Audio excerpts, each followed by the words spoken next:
Coming up on this week's episode of CEO Yourself. I think having that passion there is key because it keeps you going and during the tough times, because having a business is not easy. Henrietta Rix is CEO and co-founder of the cult British fashion label RIXO. Now in the brand's 9th year, they have multiple stores including a flagship in London and have just launched their first international store in New York as part of their US expansion plans. Henrietta, welcome to CEO Yourself. Oh, thank you. It's so exciting to be here. Thank you for being here and for your time. You have built a label that is intertwined with all things British. It's so quintessentially English and a cult brand at that. Tell us about the journey of RIXO. God, feels like it's been my whole life. So we started it really humble beginnings from our university living room. So Ola and I, first of all, we met at London College of Fashion. And I think some people think when you've been to London College of Fashion and you're two girls and you might be in that industry and you know someone, but I guess Ola and I knew no one in the industry at all. I'm from Manchester. My dad sells secondhand cars. Ola's dad's in construction from literally the middle of nowhere in Northern Ireland. And a lot of people said you need more experience before you do something. But I think we just had that burning desire of actually we're young, we have no responsibilities, we don't have mortgages, we don't have boyfriends, we don't have kids. Let's just go for it. So we started it, from our university living room, and then I guess the rest is history. I remember the launch of RIXO and I remember it almost instantly becoming a cult brand. How have you sustained that level of popularity in what is such a fiercely competitive landscape? I think the landscape has definitely changed. From when we first started, there was a lot of hype around Instagram brands. And I think with having COVID as well, there's been a lot more brands and people that have been able to launch just having an Instagram. So the landscape's definitely changed and it becomes more competitive. I think when we first launched, there wasn't really a massive, big contemporary space. I mean, we were one of the only contemporary brands that launched on Net-a-Porter. So we were really lucky in that respect. And I think now that as times evolved, there has been a bit of the death of the high street. So there's been more contemporary brands. But I think we just really thought there was a gap in the market for what we genuinely wanted ourselves. We loved vintage. We loved prints. We loved silk pieces. We were going to vintage fairs every weekend. We're Sunday, hungover or not, we're going to go. So we were doing that throughout uni. And we had these gorgeous pieces that, they were dresses that were 70 years old and they were 100% silk and still gorgeous. And our friends were just going to Zara and buying 3 times a week and stuff. But we felt like what we were wearing was a little bit different. And our friends were asking about it and stuff. So then we were let's just pull our favourite vintage pieces together, design a small collection and go from there. So, I mean, there's some funny stories about how we first did our first collection. I mean, we ended up in a council estate in, in Vauxhall. So someone put us in touch with it. We needed a pattern cutter. We're not trained designers at all. And then there was this John Galliano pattern cutter who's meant to be incredible, Manuel. And he was in his 60s or 70s. And he was the most amazing character. But he said, I can do all your patterns for you, but it's going to be X amount. And we were like, well, we don't have that much money. And he said, well, if you want to come, it was one summer, I remember it being boiling. And he said, you can come and notch all the patterns and do the pleats and everything. And I'll do it at literally cost price and just help you out. So there's loads of things I think we asked people, asked for help. And then we just did things quite backwards, I'd say. I mean, we didn't know the right way to do it. So we hadn't had any bad training, I guess, in that respect. So we just did what we thought was right on a shoestring. And that's how we started. I love hearing the realities of how you brought this brand to life, because something that we're hearing from our audience a lot is, okay, you hear about people having a great idea and then the story of, where they're at now and the success they're having. But what are the practical steps that have to be made to build a passionate pursuit and make it a successful business? What would you say are the biggest learnings that you've had in terms of really building a successful business and maintaining that success over almost 10 years? Yeah, I'd say doing everything yourselves from the start and understanding every single department within the business. I mean, for the first 3 years, I think we had one employee and it was just an extra pair of hands to help Paula and I, whether it was we were doing the customer care inbox at night. My mobile phone still to this day gets calls from customers from 10 years ago. I did every single Instagram post the first 8.5 years, DM'd every single customer. The photo shoots, Ola and I did every single photo shoot. I mean, our first photo shoot was in the squatter building that we just found randomly. We're oh my God, it's gorgeous. Can we just turn up and shoot there? The day we turned up, we had a model that was a friend from uni, and then we spotted this other amazing lady with grey hair in the gym, and we were like, will you shoot? And she was like, yeah, like, how do what's the brand name? My husband wants to research it before I turn up. And we were like, there's not really a brand name yet, but she trusted us and she came along to the shoot and she was amazing. But I mean, we did that in like a squatter building with 2 models that we didn't really have to pay for, and we just gave them a dress from the collection that hadn't even launched yet. And I think, but doing everything yourself then makes you realise, actually, I understand how to do a shoot, how to kind of talk to customers, customer care. We had a pop-up shop within the first 6 months that we managed to get for free in London. We just said, look, we'll kind of fill this empty shop that you've got and we'll make it look gorgeous, and can we kind of have it for the first 3 months? And they were like, yeah, okay, why not? I don't see why not. But we worked in the store every single day. So we were getting that customer feedback straight away. But I think doing every single area and covering every single area of the business, I think really helps. So then it's when it comes to like design and like press and meeting stylists and then logistics. Like we were getting orders from Saks and Harrods and Net-a-Porter, but every single packing list was so different in regards to where they wanted labels on the boxes and picking and packing and doing all, I mean, so we became like logistics, IT, like just everything. And then, oh my God, our finances were crazy.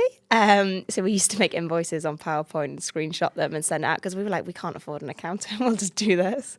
So I think for the first 3 years, it was just like, we were just kind of keeping our heads above water, and the business was growing. And we didn't even realise how fast it was growing because we were just doing the whole time. And that was all pretty much from our living room. And we'd ring our landlord, and he was still our uni landlord, and he was really sweet though. But every single week we'd call him and say, can you move the sofa? We need to make that like IKEA Kallaxes now of stock and stuff. He was like, every room became a stock room. Orla then moved in. Her twin sister lived with us. So she moved into our like her twin sister's bedroom. So Orla didn't have a bedroom. That became like a mini little office for the one person that we hired. So it was all just very much, I look back at it now and think, how the hell did we do that? It wasn't sustainable, put it that way. And I think, like we were discussing before, I think everything about you looking after yourself personally went down the drain. Like we didn't go out, we didn't see anyone, we weren't going to the gym, we just felt really bad about ourselves. But I think like personally, but the fact that we had each other, we could have a laugh. And I think we were lucky in that respect. Like how like people do it on their own, I think is a lot tougher. What is coming through though is your CEO superpower, which is passion.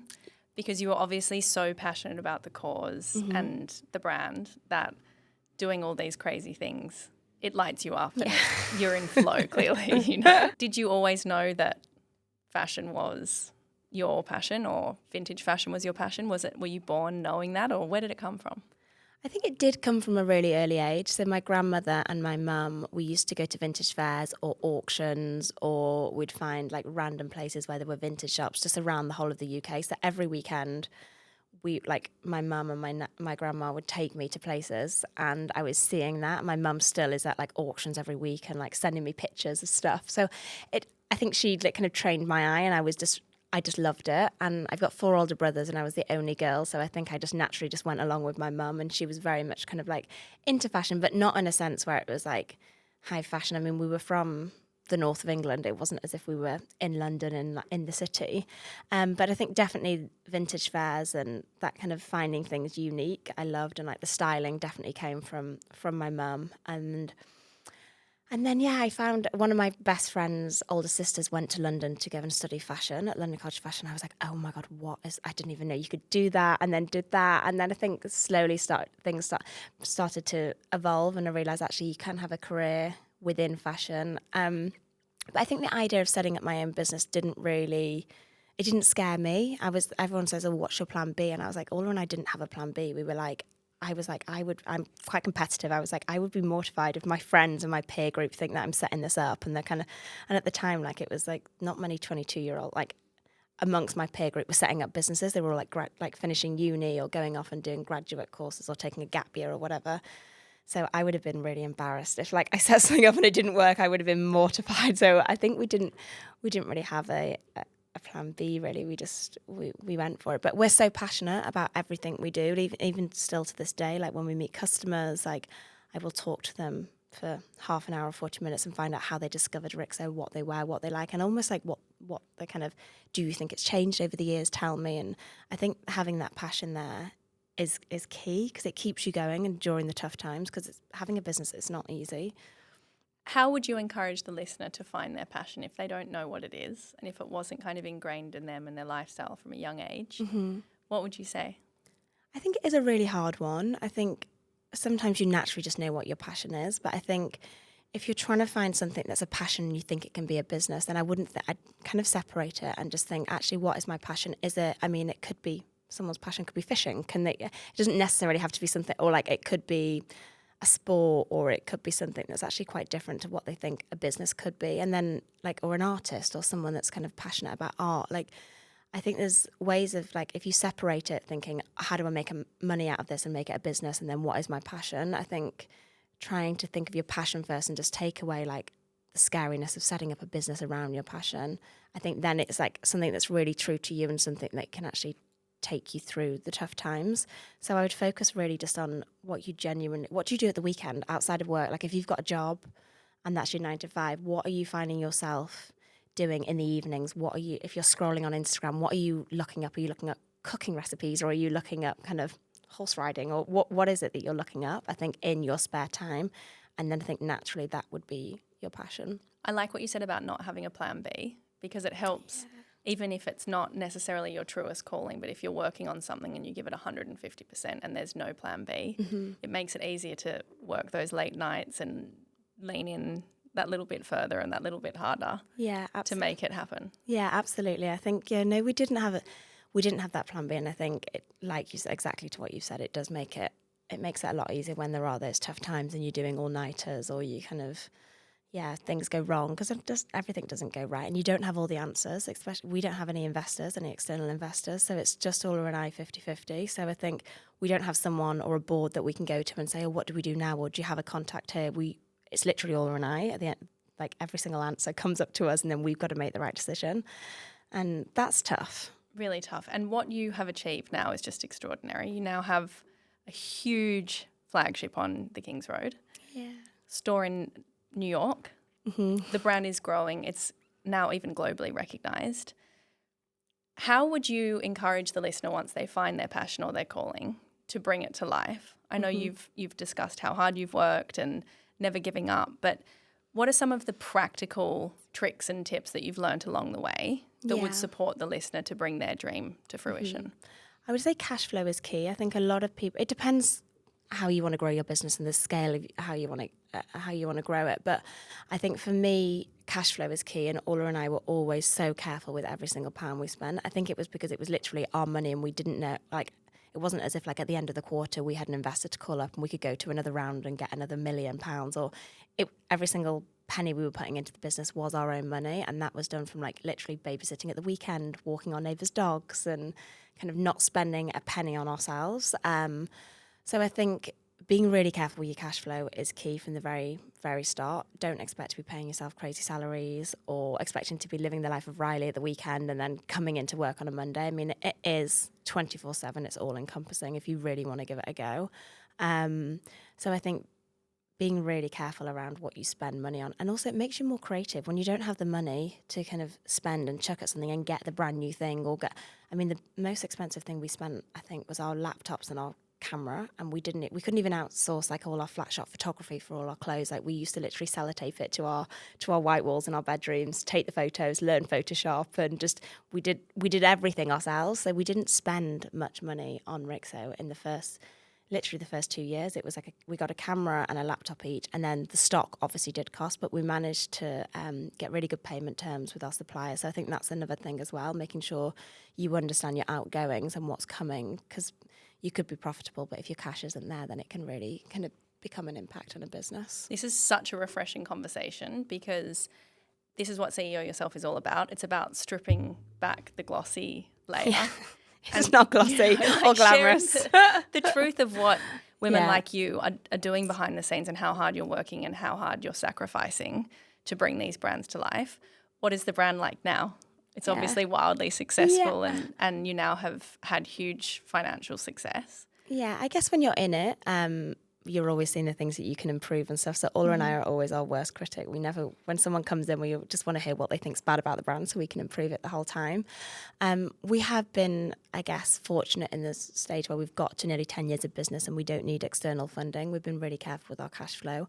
all the money that we do kind of generate each year, we put back into the business to grow the business. And I think it's been tough because we've had COVID, we've had the cost of living crisis. It's been the industry, I mean, left, right and centre, different fashion brands are going, especially within the UK, and with tax-free shopping disappearing in the UK. It's not been an easy 3 years, but I think Ola and I just always remind ourselves, actually, half of our time of doing RIXO has been where we've had a lot of things against us, like externally.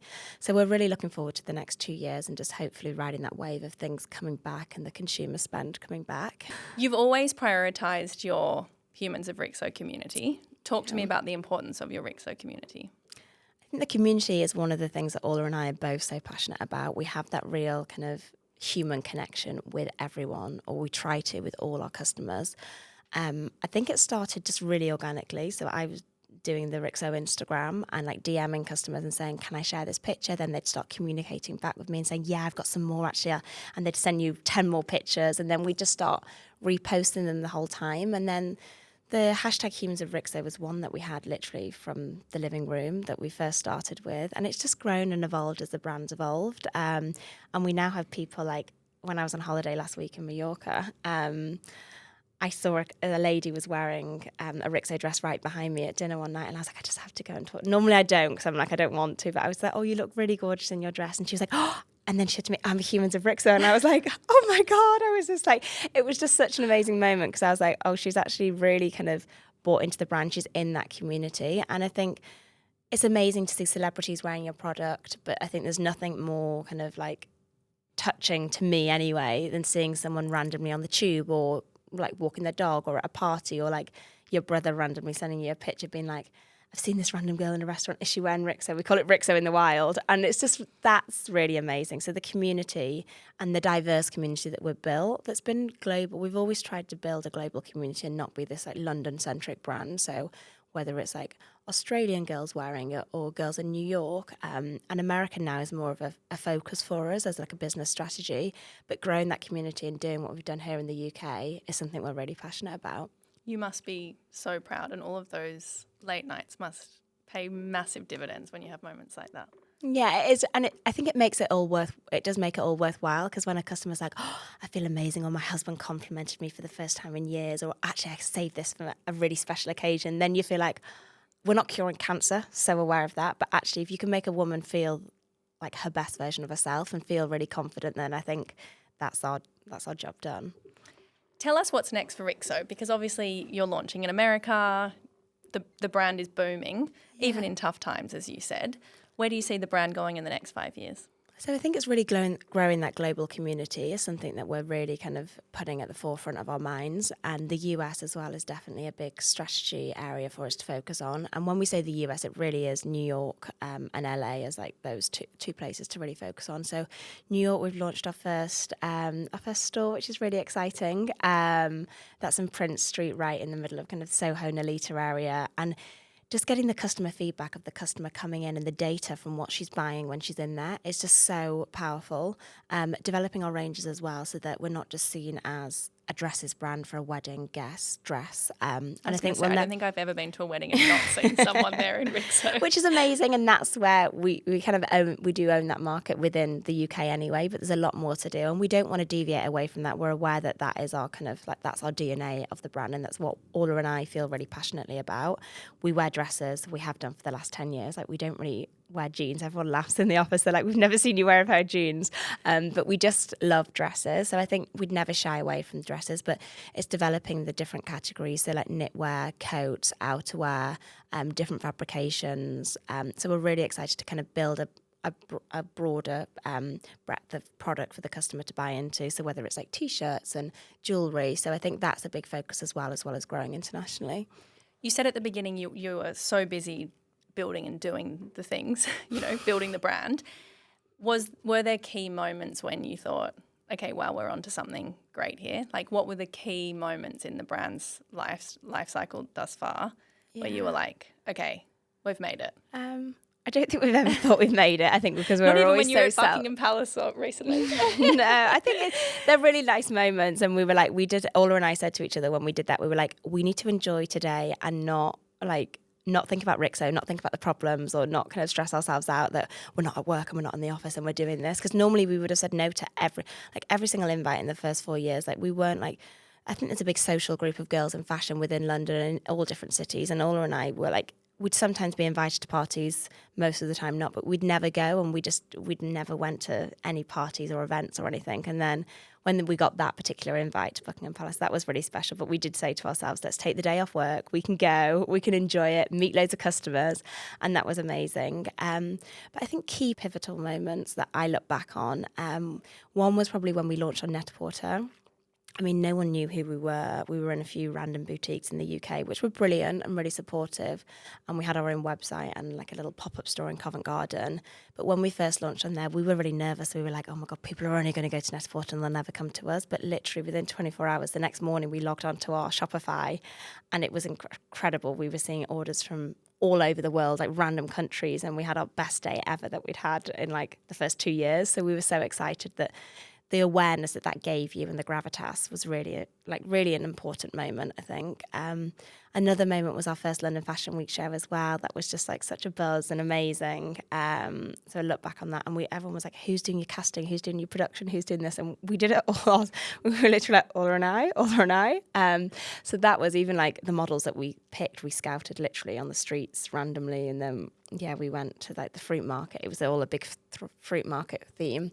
And we went to the fruit market at like 3:00 that morning, did it all. And it was the longest day I think I've ever lived. But it was amazing doing that. And even like opening our flagship store where we had the whole concept and the whole vision of RIXO under one roof. So you've got the bridal area, the alterations, the pre-love, the coffee shop, the bar, the new collections, the accessories area. That was a really amazing moment. And we threw a launch party for that. And just to see like all our customers come, and it felt like a real community moment to launch that store. So the flagship opening as well, I'd say, is kind of a key moment that's nice to look back on. It sounds like passion just continues to propel you forward. What do you look for inspiration and motivation? Like, what inspires you?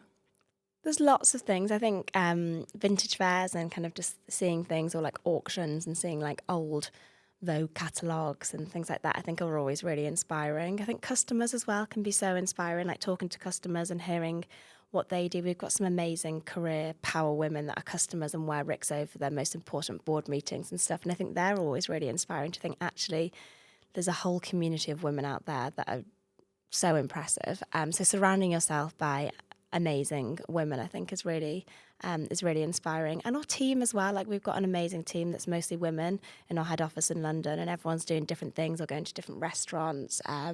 Travel as well is always an amazing way to kind of explore. So Ola and I go to this vintage fair in Italy, and it's a nice time where the two of us can be together, but it's literally like 2 or 3 days, and we're like on the earliest flight and the last flight back, and we make it torture for ourselves, and we stay in like the worst hotel or Airbnb. It's just like grotty. But even just times like that are really inspiring. You really are the ultimate CEO yourself woman, because it's so inspiring to hear your story of grit and determination and of working so hard from the bottom up. And there's no ego in this game for you. You are just so authentically true and aligned with what RIXO is about. So thank you so much for your time. We always close with the same question, which is, what is your legacy piece of advice, how you'd want to be remembered? This is really hard. A piece of advice, I don't know if it's how I'd like to be remembered, but I guess a piece of advice that I always think I go back to all the time, and it's something that my mum's always said and something Ola and I always say to ourselves, is just trust your gut. Seems like a really basic one, but whenever we've kind of put a step wrong within RIXO, whether it's internally or externally, it's something that actually Ola and I look back and we think, we bloody knew that was bullshit, or it just, that was not right. Why the fuck did we listen to him? It's normally a man that's giving you advice or something. And I think there's a bit of an ego around someone that's kind of, so I think trusting your gut, and it's great to get advice, but only listen to what you think is right, because you're doing something that someone's not necessarily done before, or you're doing it in a different way. We're not kind of reinventing the wheel, but we are going about RIXO and building the brand in a different way. So I think trusting your gut to know that actually, because it can be tough. Some days you're like, I have no idea what the answer to that is, or am I making the right decision? So I think just going back to that actually makes you think, do you know what? Let's just stick to our gut. And even as the risks get bigger, as you grow, I think just remembering that, I think, is key. I really hope for the listener out there that they are able to find their passion like you have, because passion breeds such beauty and positivity and joy, clearly. Yeah. Well, thank you so much. So where can the listener find you? And where can they find RIXO? They can find RIXO, so we've got 3 London stores, so one on the King's Road, Carnaby Street, and then Marylebone High Street, and then online at rixolondon.com. So our full collections are there, and we do lots of exclusives. And then we're on the likes of Net-a-Porter, My Teresa, and all the major department stores globally. And then myself personally, I'm just Henrietta Rix on Instagram. Amazing. Thank you so much for your time in this sweltering heat. I know, I'm boiling. We need to turn the aircon back on.